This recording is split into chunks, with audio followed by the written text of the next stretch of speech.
10 कदम में आज की बड़ी खबर पर आप तक अपडेट पहुंचाने की। हाथरस कांड में एक बड़ी अपडेट आप तक पहुंचानी है।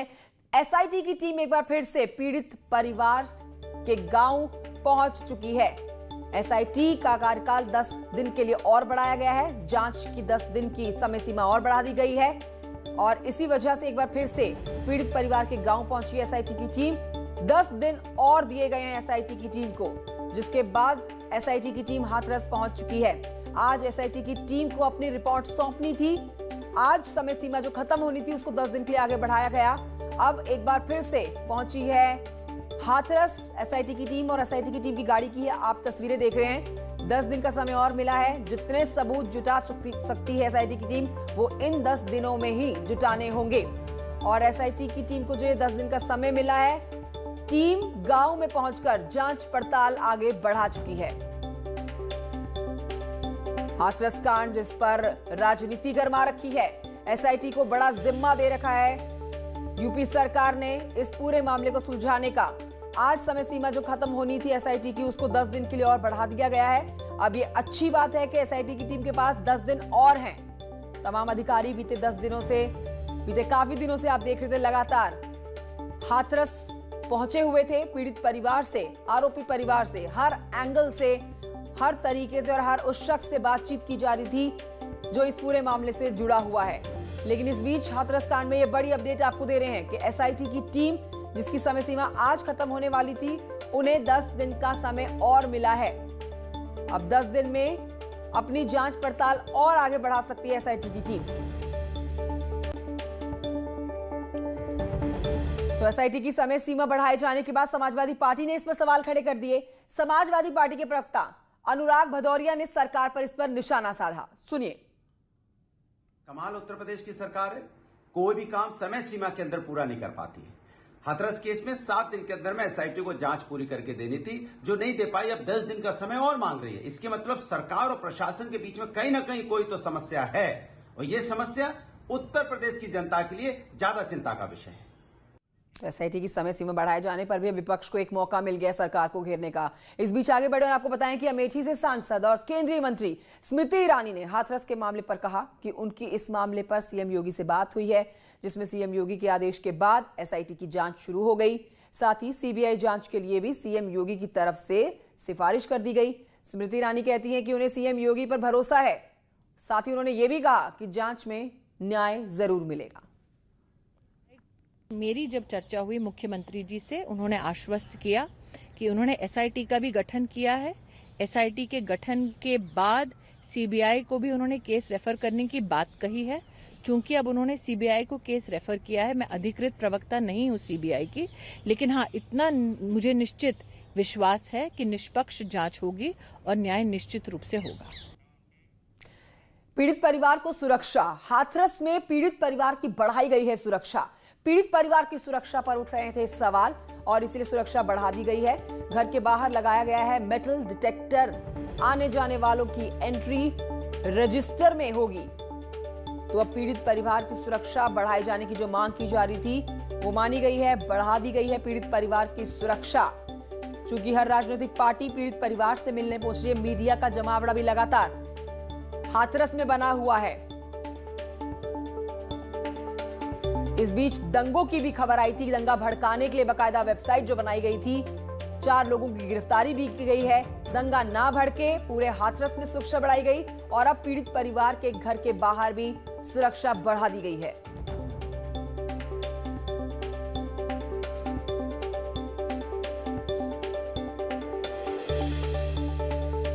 और इस समय मेरे 2 सहयोगी मेरे साथ जुड़ गए हैं। अनामिका ग्राउंड जीरो से हमारे साथ लाइव हैं, मोहम्मद शबाब मेरे साथ लखनऊ से मौजूद है। एसआईटी की टीम को 10 दिन का समय जो और दिया गया है, इस पर एक सवाल जानूंगी, साथ ही घर की सुरक्षा जो बढ़ाई गई है।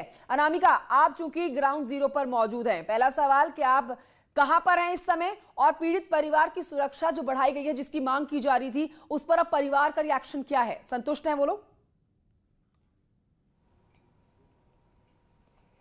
और देखिए कंचन, मैं पीड़िता के घर के बाहर मौजूद हूं और जो एसआईटी की टीम है वो घर के अंदर जा चुकी है और लगातार पूछताछ चल रही है, बातचीत चल रही है। 29 सितंबर की घटना के बाद एसआईटी का स्पेशल इन्वेस्टिगेशन टीम का गठन किया गया था और इस बीच एसआईटी ने अलग अलग एंगल्स पे अपनी जांच आगे भी बढ़ाई है। लेकिन जिस तरीके से सीडीआर रिपोर्ट और बहुत सारी चीज़ें अलग अलग एंगल निकल के आ रही हैं, एसआईटी की टीम की तरफ से ये कहा गया कि 7 दिन नाकाफी हैं अपनी रिपोर्ट देने के लिए, क्योंकि बहुत सारे एंगल अभी और जुड़ रहे हैं। इसलिए उन्होंने अपर मुख्य सचिव जो है गृह अवनीश अवस्थी, उनसे बात करके बाद ये तय किया गया कि अभी एसआईटी को 10 दिनों का समय और दिया जाना चाहिए ताकि जांच जो है उसमें कहीं पर कोई सवाल ना खड़े हो बाद में, और इसीलिए 10 दिनों का समय और दिया गया है।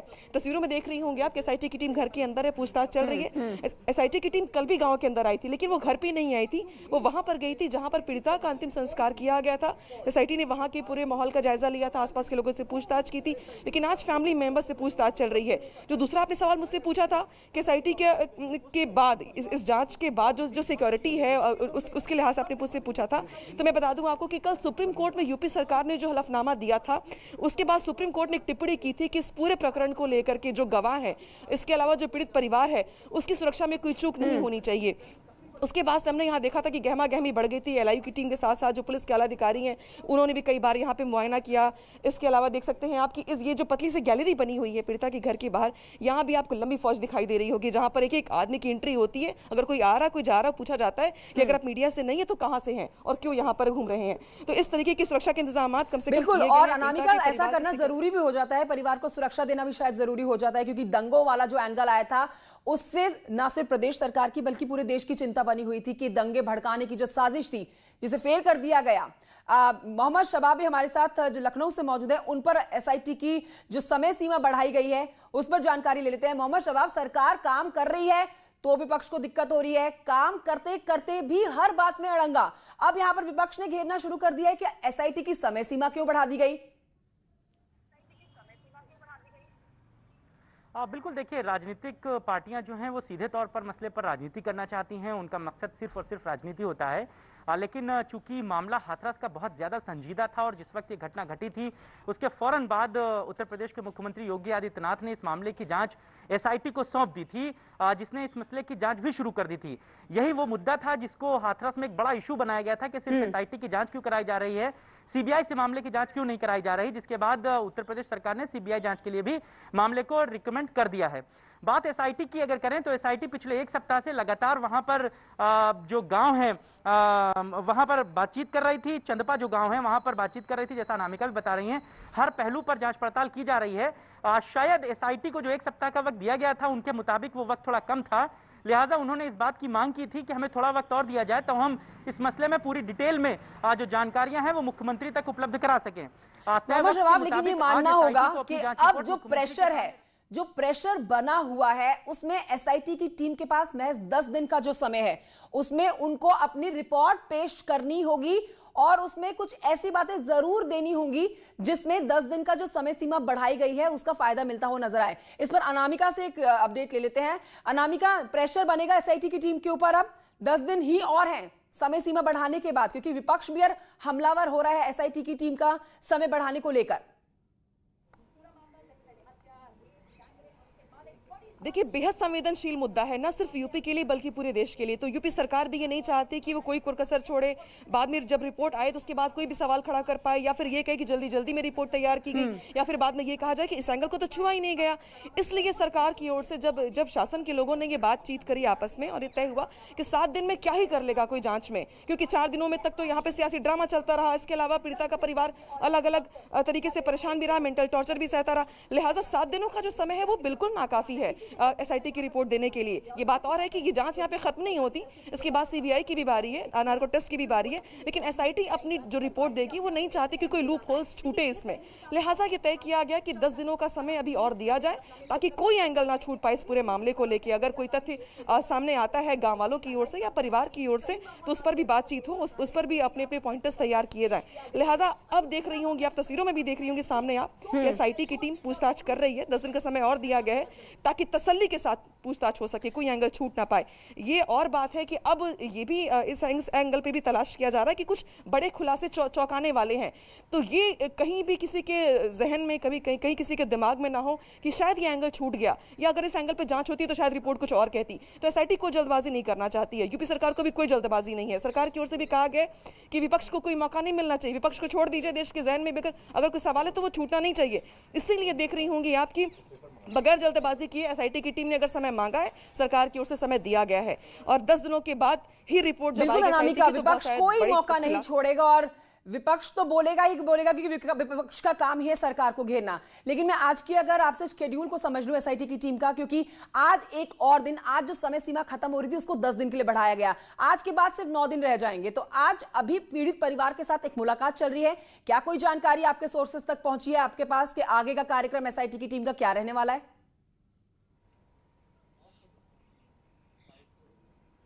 और देखिए एसआईटी की टीम आज अभी फैमिली मेंबर्स के साथ बैठ के बातचीत कर रही है, पूछताछ चल रही है और न सिर्फ इनसे बल्कि अलग अलग जो आरोपी परिवार हैं, जो आरोपी पक्ष के लड़के हैं, फिर चाहे रामू हो, लवकुश हो, संदीप हो मुख्य आरोपी, बहुत सारे लोग ऐसे जिनकी फैमिली से भी पूछताछ होगी आने वाले दिनों में। और ये बताया जा रहा है कि आज तो इस फैमिली से पूछताछ हो रही है, कल परसों में शायद आपको एसआईटी की टीम आरोपी के घर भी जाएगी और वहाँ भी पूछताछ की जाएगी। क्योंकि बार बार जो ये दलील दी जा रही है कि मौके पर हमारा लड़का था ही नहीं, वो डेयरी में काम करता है, या फिर वो उस वक्त मौके पर नहीं था, तो वो कहाँ था, उसकी जो लोकेशन थी, प्रेजेंट लोकेशन थी, कहाँ की थी, और कितनी बातें नई सामने आती हैं निकल के इस पूरे जांच में। ये तो जांच के लिए एसआईटी की टीम बताएगी, लेकिन फिलहाल हर एंगल पर, हर बिंदु पर, हर पक्ष की ओर से दलीलें, उनके जो तर्क हैं, उनकी जो बातें हैं, ये सुनने के लिए 10 दिनों का समय और बढ़ाया गया है ताकि कोई लूपहोल और कोई भी खामी, कोई भी कमी कम से कम रिपोर्ट में सामने ना आए। ये एसआईटी की टीम की तरफ से कहना है कि हमें और समय चाहिए, इसलिए दिया गया है। दूसरी बड़ी बात यहाँ पर यह है, अभी कंचन जो मैं देख रही हूँ कि पंचायत जो 2 दिन पहले हुई थी, उसके बाद कल हुई है, उसके बाद ये कहा जा रहा है कि एक दिन बाद अभी और पंचायत की जाएगी। कुछ लोगों से हमारी बातचीत हो रही थी तो वो ये कह रहे थे कि उसको पंचायत का नाम मत दीजिए, वहाँ हमारी मीटिंग होती है, लेकिन फिर भी उसे पंचायत कह सकते हैं आप, क्योंकि कुछ अलग अलग गाँव के लोग वहाँ इकट्ठे होते हैं। तो उस पंचायत में भी ये बात सामने आ रही है कि जो दोषी हैं उनको फांसी पे लटकाया जाए, लेकिन जो निर्दोष हैं उनकी बात की भी सुनने का मौका दिया जाए। इसीलिए शायद एसआईटी की टीम का जो समय था जांच करने का वो भी बढ़ाया गया, ताकि 10 दिनों का ये जो समय हो, कहीं से भी कोई ये ना कहे कि ना काफी समय था ये। और अब ये भी माना जा रहा है कि सीबीआई इसी हफ्ते में जो हलफनामा देना होता है, जो नोटिफिकेशन देना होता है यूपी सरकार को संस्तुति का, और वो भी दिया जाएगा। तो लीगल जो कार्रवाइयां हैं, जो प्रोसेस है जांच की, वो आगे बढ़ रही हैं। और इस कड़ी में आज का दिन जो है वो काफी महत्वपूर्ण और भी हो सकता था कि जब एसआईटी की टीम आज अपनी रिपोर्ट सौंपती, लेकिन चूंकि आज ऐसा नहीं हुआ तो जांच की जो समय सीमा है वो थोड़ा और आगे बढ़ गया है। और उम्मीद की जा रही है कि एसआईटी की टीम की जांच की जो कार्रवाई आगे बढ़ेगी। अनामिका, एक हमारे दर्शकों का और मेरा भी कंफ्यूजन दूर करिए कि जो पीड़ित परिवार की जो सुरक्षा बढ़ाई गई है, जैसा कि आपने हमारे दर्शकों को बताया, क्या ये एसआईटी की समय सीमा जो 10 दिन के बढ़ाई गई है तब तक ही है?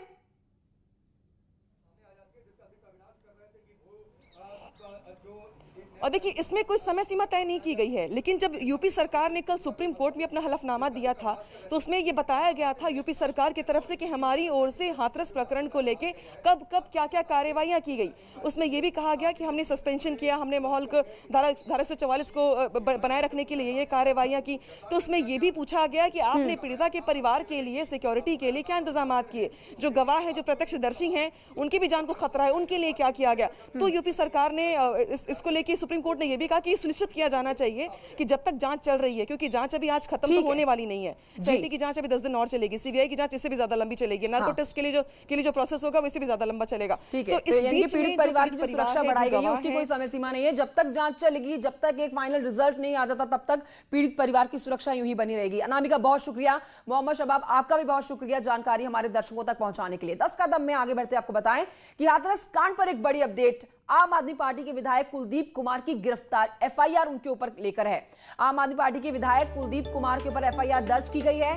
कोरोना संक्रमण के बावजूद गए थे हाथरस पीड़ित परिवार से मिलने के लिए, बाकायदा मुलाकात भी की थी। और ये देखिए पीड़ित परिवार के साथ मुलाकात की तस्वीरें हाथरस में दर्ज की गई है।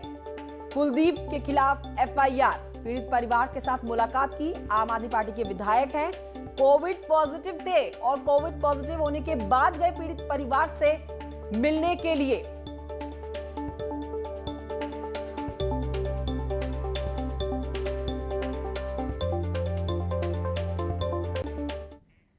दस कदम में एक छोटा सा ब्रेक, जल्द लौटेंगे।